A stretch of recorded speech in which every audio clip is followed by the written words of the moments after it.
Welcome back, everyone. I hope you had a relaxing lunch. We would like to thank Christian for chairing the morning sessions. We appreciate his expertise and involvement on behalf of Norton Rose Fulbright. And I'm equally happy to welcome back Jeff Cottle to moderate this section of the day. Thank you, Jeff, again for being involved on behalf of Norton Rose Fulbright and bringing the company to the table to make this event possible. So. It's our pleasure, Robert. And hi again, everyone. Nice to see everyone. Sorry for the darkness in the room. The sun's not quite fully up here in the States.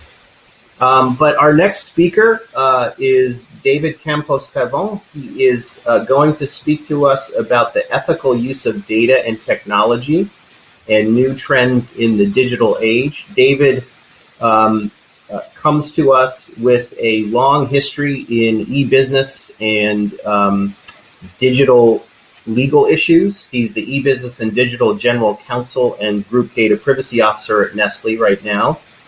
Lots of experience in legal and compliance and the crossover between legal and compliance and things like AI and contract management.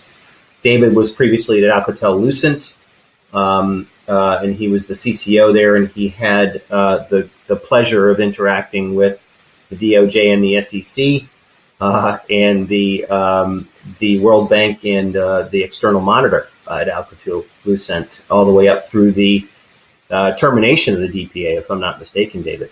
Correct. It was a very good experience, I have to say. Yeah, good. Well, over to you, David. Any questions, just pop them into the chat room and we'll take them at the end. Okay, good. Thank you. So thank you very much for the opportunity, to talk today. I want to cover a different topic. I think that the agenda, in the agenda yesterday and today, you have the opportunity to talk about other compliance issues, but I want to talk today about a new trend that we see that is coming, and why this trend, how this trend, and why this trend is going to impact all of us. I'm pretty sure that many of your companies are adopting or planning to adopt what is a data-driven business model, okay? Or are talking about how to monetize the data, or are talking about how to capture more first-party data, how to put in place more direct-to-consumer models. All of these, topics are relevant in the board discussion these days, and everybody's talking about more digitalization, more e-commerce, more direct-to-consumer, better use of data. Use the data as the new oil, of our economy. Also, after the COVID, or because the COVID, all the big jurisdictions, European Union, US, China, are planning to use digitalization, e-commerce as an engine to recover the economy. And there are big debates on Europe as well, in the US, on China, or even in the Middle East, of how to use the data to build an ecosystem of companies, to create new big cloud providers that can help for the economy recovery. I don't know, as I was disconnected, but I was trying to introduce the topic, as the new mega trend that we see on data ethics, as well as new regulatory trends that we would like to share today, because we think that it's going to be a very relevant topic for every and each compliance program that we may put in place. I say before, privacy 3-5 years ago, everybody was talking, and in the middle of the implementation of GDPR. So we put the focus on mind compliance, building the basic, putting the compliance program in place, mitigate the risk. We have been so focused on this the last 3 to 5 years, and now we are so focused on this area as well in other very relevant markets like the US with California law, more likely with the new federal law that may be on the agenda of the new administration. Of course, in a very important country like Brazil, that has already adopted a new privacy law. India, China announced 2 weeks ago the intention to approve a new privacy law quite similar and inspired on the GDPR principle.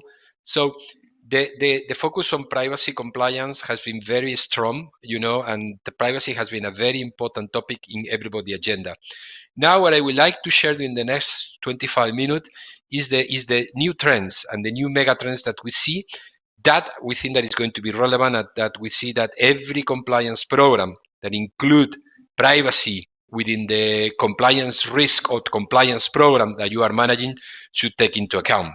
The first one, if you want, is or the most important one, if you want, is data ethics. And here, the two screen or picture that you see are from Gartner. That was the first, company who basically start putting data ethics on the relevant as a relevant topics at the board level. Now, we also see a more focus from the antitrust investigator, from the regulators into the digital sector. And this is happening, of course, first with the GAFAs, the Google, the Amazon, the Facebook, and the Apples, but not only on the way that they are using the current position, to impose term and regulation, but also in the way that they are using the data. Okay, and the gatekeeper role that this company has, to allow companies, to play or to sell product or to publish your product in the digital platforms. I have to say that this trend that we may consider that is something normal, in Europe 10 years ago, is also a very important trend in the other side of the ocean. And these are two articles who has been published just in the last 3 to 4 weeks. There are a strong focus on the GAFAs, as I said before, for the power that they have on the digital sector and the e-commerce sector, just because the way that they are managing the data. I have to say that perhaps you may be happy with this kind of announcement, because you think that, well, many of the problems that we have today, especially you have watched the Social Dilemma, Amazon TV show, is because the behavior of this platform in the past, so they are suffering the consequences. But believe me, we have seen this kind of behaviors from the regulator in the past. First, they put the focus on the big players, okay?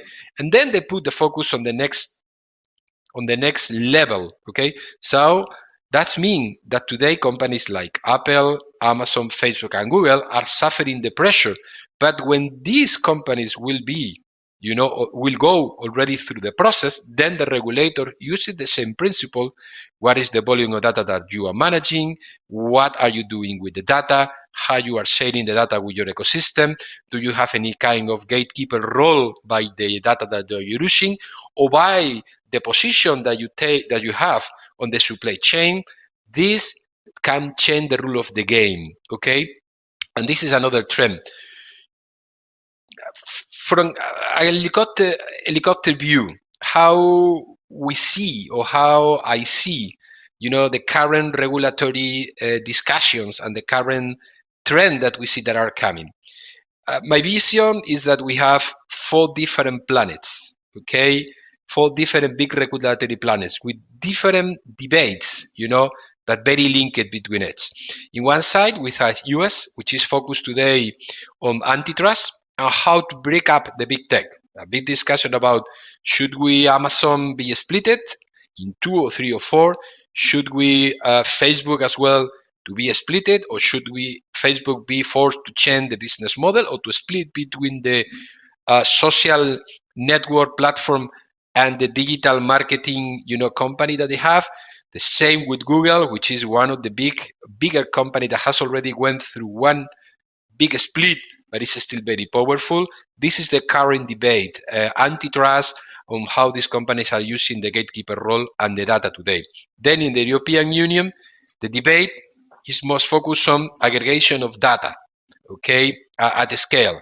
How we can break up the big data and how we can protect the European Union data. There are a big debate about how the data, or why the data has to be kept in Europe, to avoid that the data is sent out, and to use this data as the way to create, a new industry around this data. Okay. But this kind of data transfer limitation may put at risk, the international data flows and many of our operations, as a global company. In India, it's a security-dominated debate, and it's also funny that India is trying to become the sponsor of a new vision.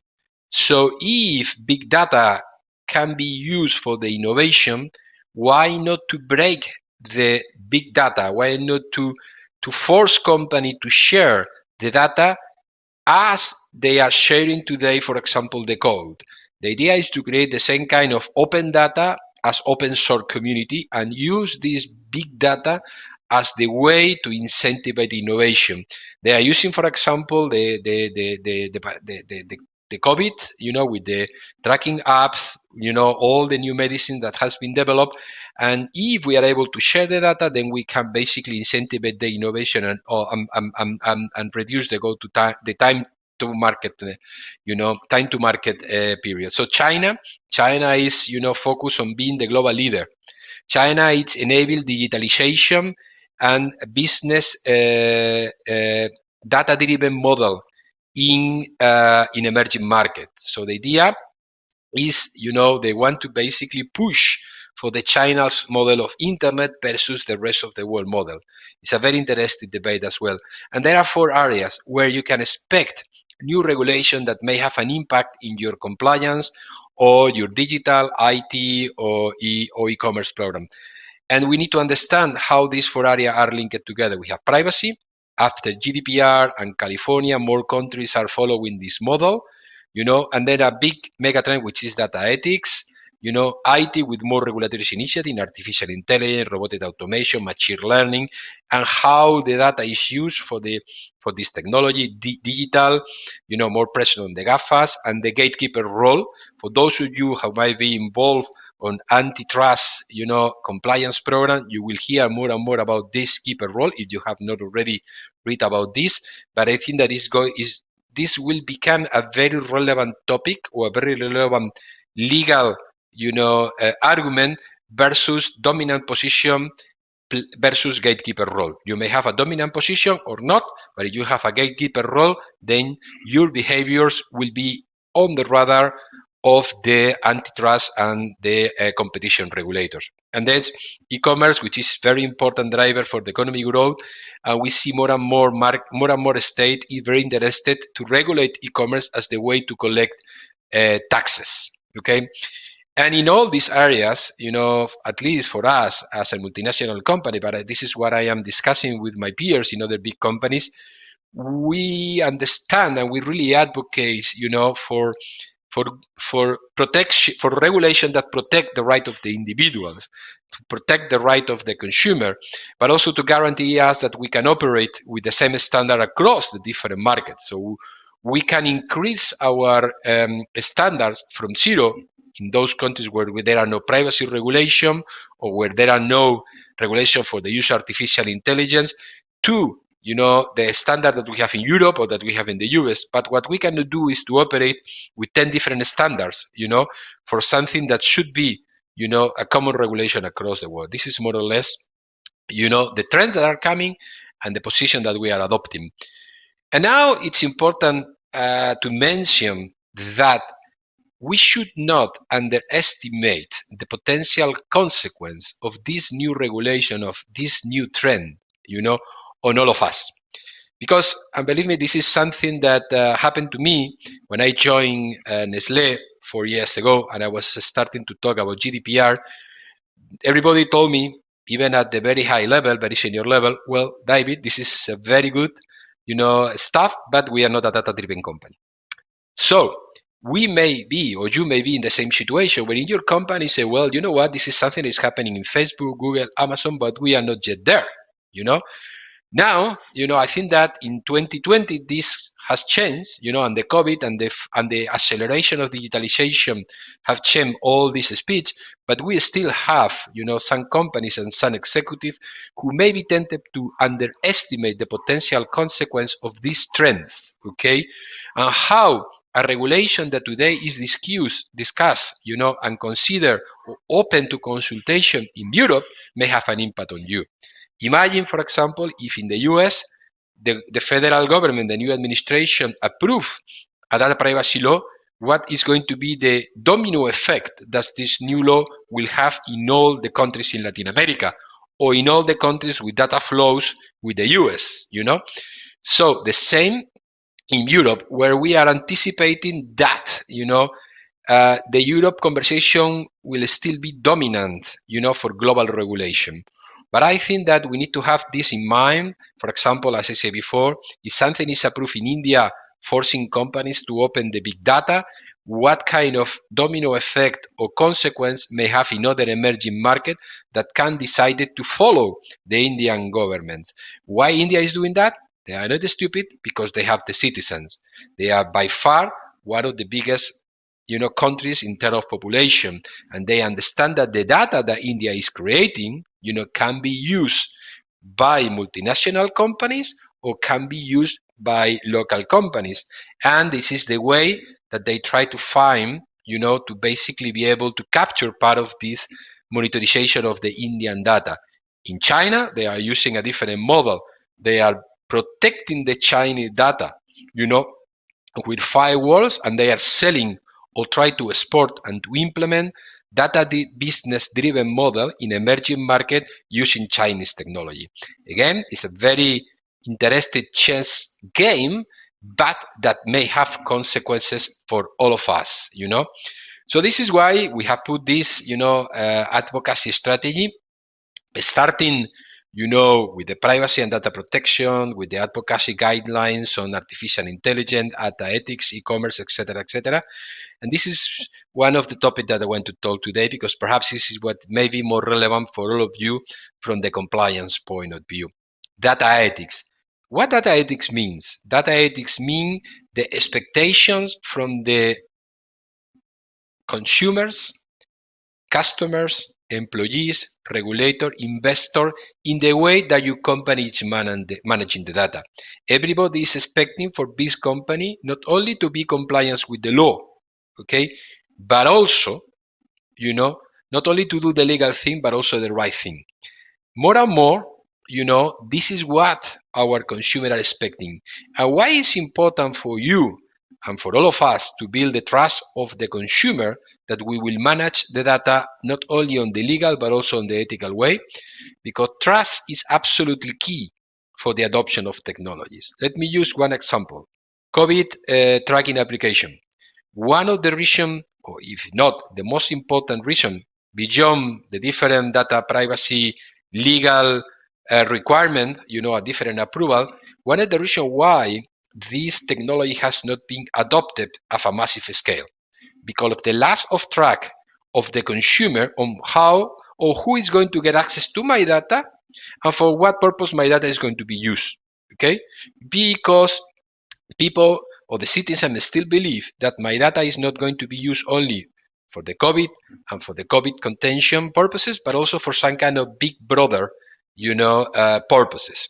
So if the lack of trust of the individuals, of the consumer, may be an inhibitor for the technology adoption for something that can save your life, imagine, what happens if we try to sell, or you try to implement, or you try to build a business model based on ability to capture data, because people will use the portal that you are, putting in place, the application that you are planning to launch, to have a direct relationship with the consumers, to be able to capture first-party data for for your digital marketing, campaign, or just for your e-commerce plan, or the same, for example, with employees. I give you another example with employees and how sophisticated or easy to be used the technology is these days, and how this can create some temptation to use the data in the wrong way. I think that perhaps you have read this on the papers.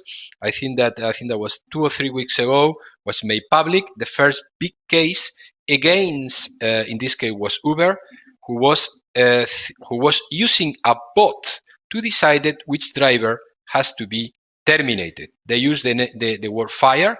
In fact, is which driver's account has to be closed because the driver behaviors or the rating that they were obtaining.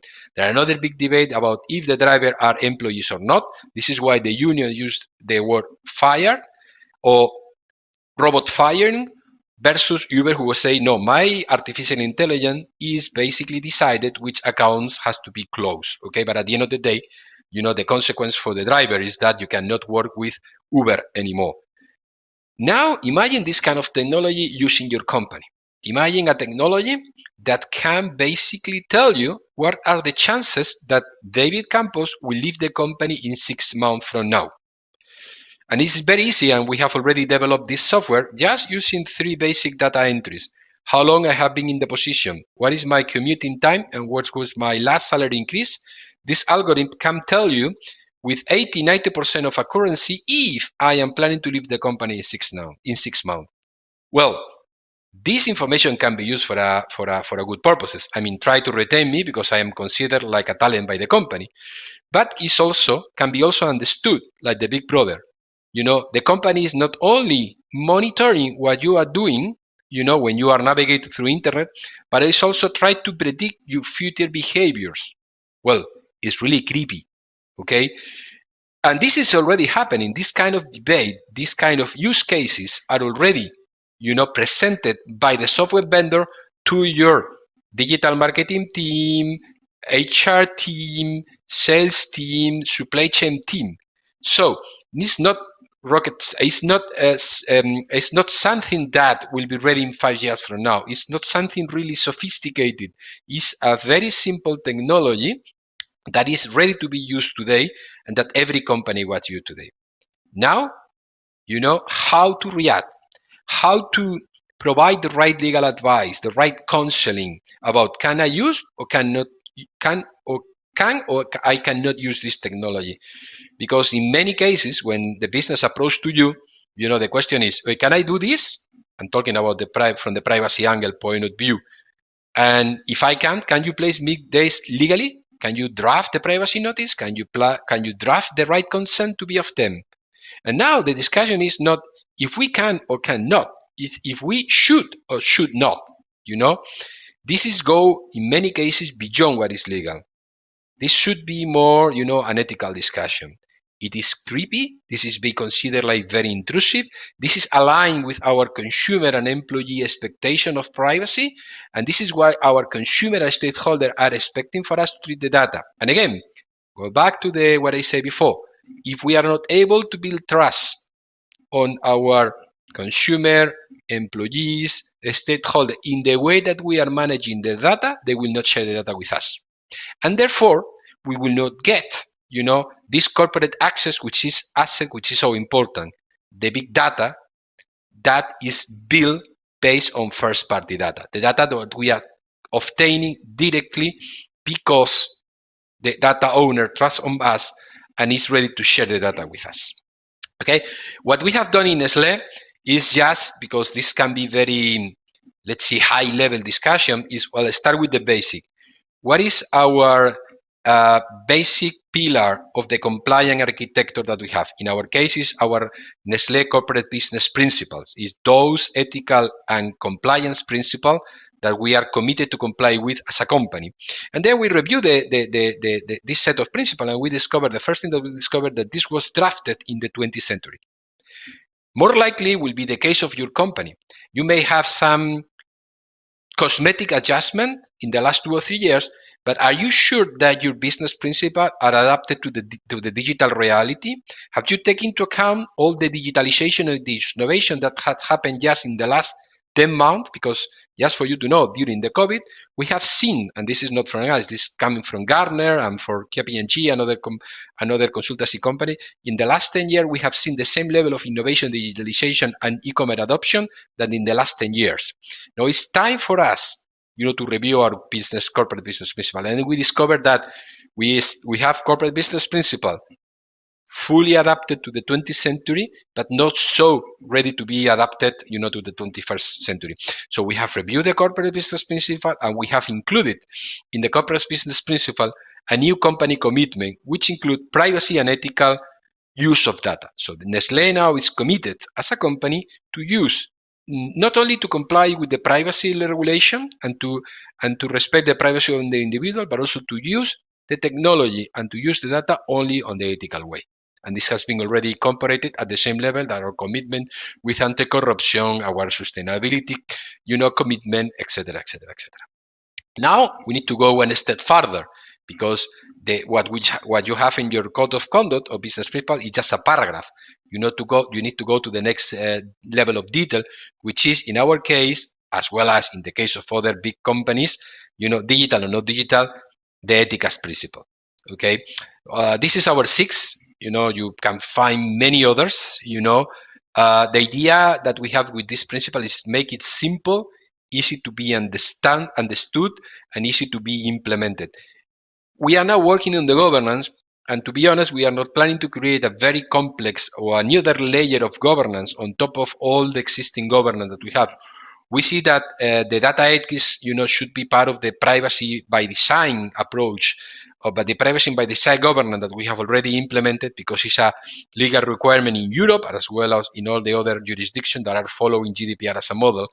But the idea is not to create data ethics committees or this kind of thing, because this can be overkill, the initiative. Keep it simple, keep it practical to be implemented. I think that, well, in the previous slide, I covered, the Nestle ethical principles, and this slide, what I want to mention is that it's not only about the use of data, it's also about the use of the technology. And again, we are not Facebook, we are not IBM, we are not Google, so we are not planning, to create artificial intelligence software, but we are planning, as perhaps many of your companies, we are planning to use this kind of technology end-to-end in our supply chain. Even today, for example, we are adopting and we are testing artificial intelligence for the legal department, HR. I think that more and more, department in our companies will start using artificial intelligence. So we need to be sure that, as we did with the data, also with the artificial intelligence technologies, the use of these technologies is inspired, on these values and principles. Let's go to the next, please. Okay. And just the last 2 slides, and because I think that I am almost at the end of my time, these 2 slides to give you some indications about, what are maybe the top ethical concerns that you may have with artificial intelligence, okay? Again, you can find many examples, as I described before, in the way that it's used to capture and to process, high-volume data, the way that your HR department is planning to use the technology for the hiring or the firing or the promotion of employees, or to select what is the right employees or the right lawyer, for a specific litigation based on skills, to draft papers or the papers that would be filed and used in front of the courts.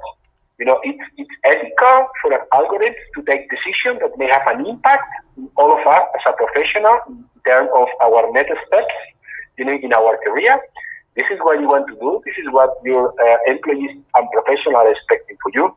That's some kind. And the last one, it's another debate that we are having. Please go to the next one, please.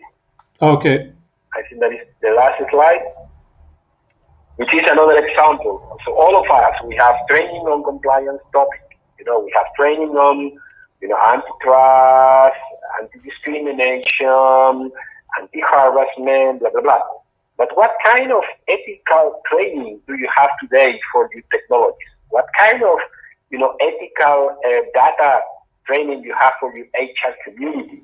How sure we are that they really understand how important it is for all of us and will be for all of us to manage the data in an ethical way, and the technology, by the way, in an ethical way. Because if we don't invest now, and this is what I tried to say at the beginning of my presentation, I hope that you have been able to follow me, even with the technical problems that we have today, is that this mega trend in terms of new regulatory, a new law coming on privacy, digital e-commerce, and the use of technology, as well as the special attention of the regulators on how the data is used, for these companies who are processing data in volume or have or may have a gatekeeper role, and also the new expectations from your consumer employees on your ability not only to comply with the law and to process the data in accordance with the law, but also to process the data in an ethical way and fully aligned with these ethical expectations. If we are not able to anticipate these mega trends that are coming, as if for really fast because the COVID, we may be, or you may be, in the same situation that the Facebook, the Apple, the Google are today. Again, these are big companies, deep pockets, a lot of money to pay for potential penalties, but some of them, are now fighting because, as Mark Zuckerberg said, Facebook is now in the middle of a war because Facebook understood, 2 years ago, that they are fighting for the future of the company, because if they are able to convince the regulators not to split the company, to impose them limitations that can force them even to close the operation in Europe, imagine what that may represent for the future of the company. The same kind of situation your company may have or not. And believe me, we'll have, in the next 3 to 5 years. It's time for all of us, to start thinking on this and to start be prepared for these trends that are coming. Again, thank you very much. Ready now for any questions. Sorry again for all the technical problems that I have today with my internet connection.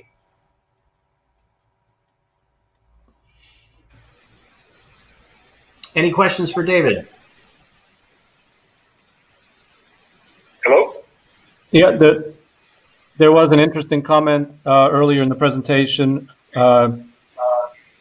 that Dave, strangely enough, the same people who do not use the COVID apps share their entire life on Facebook. I'm sure all of us know at least a few cases like this. Absolutely, it's very funny and it's very good. Or for example, let's use the other example of the ethical dilemma. It's funny that a company like Nestle, and I don't know if we have someone from Netflix here. Don't get me wrong, I am a super fan of Netflix. It's making a lot of money selling the ethical dilemma, where they have a business model based on the ability of the algorithms to keep you, watching more minutes of Netflix every day. Mm. So, but yes, it's a very interesting dilemma, by the way.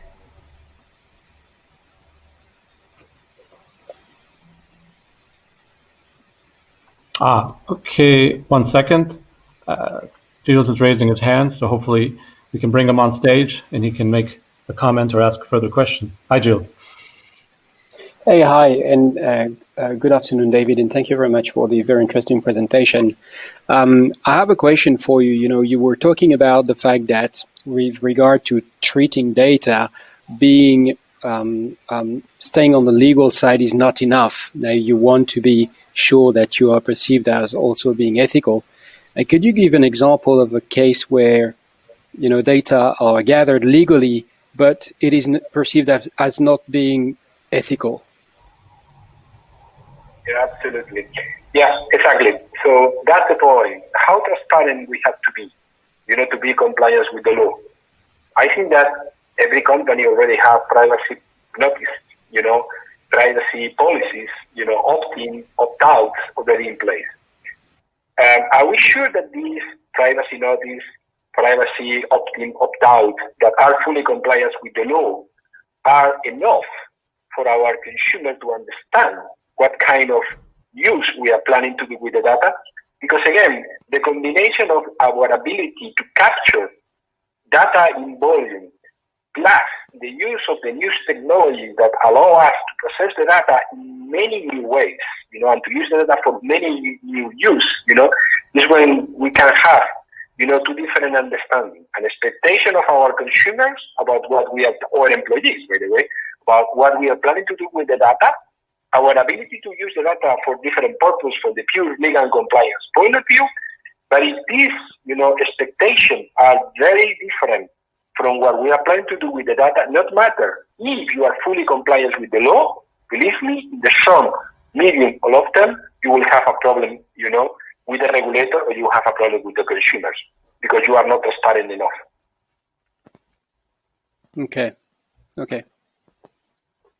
Great. Okay, thanks, David.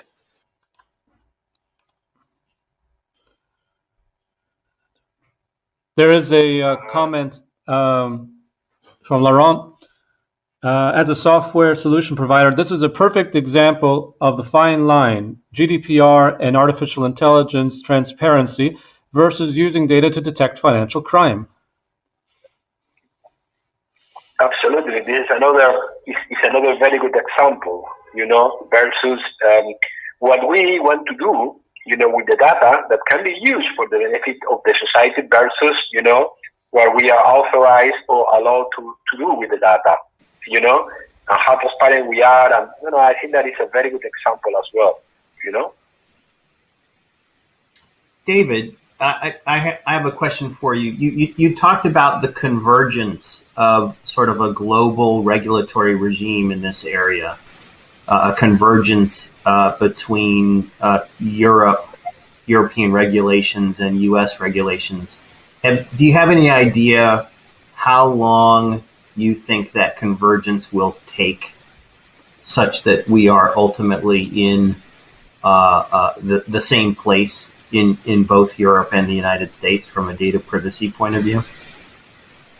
Okay. I think that I have, so first of all, I don't have a crystal ball. Yeah. We have a crystal ball here. Everybody is assuming that with the new administration, they will put a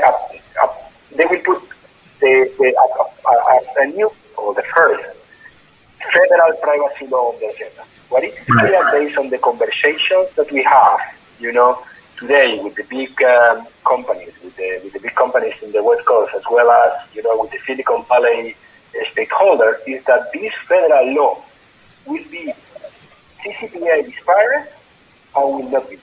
Okay, because the California caucus, the members of the representative of the California, in the Congress has made a very clear point. They will not support any law if it's not inspired, on the current California regulation, because they will not, reduce the level of protection that the California consumer will have today. Right. So I think that, you put these elements together, everybody is assuming that during the new administration, more likely in the first 4 years, we will see a new, something on the agenda. Now, this is going to be approved in 4 years from now.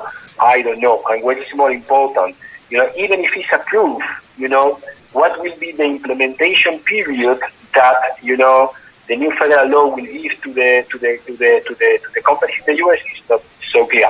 But believe me, every quarter, every year, we see, this conversion, approaching. And I think that in 4 years from now, if not for everything, at least for consumers, not for employees maybe, we will see very similar regulations, across U.S. and quite similar to the current regulation that we have in Europe. Perhaps not with data breaches or potential consequence, fines, GDPR fines, these kind of things, but yes, I think that the next 4 years will be very, very critical for this, trend. Yeah, and of course, everything depends upon who wins the Senate in the U.S. Right now, it's on sort of a knife's edge, and it's dependent upon really 2 seats. The Republicans have sort of traditionally not been very supportive of these. Yes, I know if it's me or I cannot hear you well. Oh, no. Hello? I'll put the phone closer to the mic, to the speaker. But it was just a comment in reply to David's great analysis, which is that a lot of it depends upon whether the Republicans retain the majority in the U.S. Senate, because they've traditionally not been very supportive of those types of measures. But anyway, we can move on. There was a comment from Laurent. He said, every company seems to be reinventing the wheel in terms of data privacy for sanctions filtering, fraud detection, procurement integrity, know your supplier project.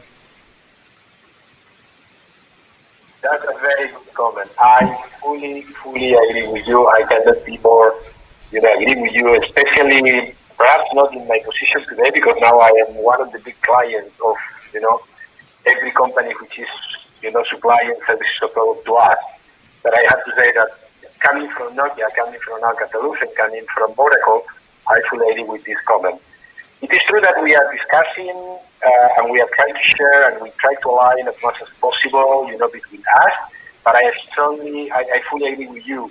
Ideally, I'm advocating for some kind of certification fully recognized, because believe me, for me as a Nestle and as a Nestle privacy officer, it's better to ask you to show me one ISO certificated if this is recognized as a valid, by the regulators, and instead of asking you to go through the process. Because when I ask you to go through a suppliers or vendor privacy assessment process, it's time consuming as well for us, because this is, unfortunately, it is not fully automatized, but I fully agree with you with the comment.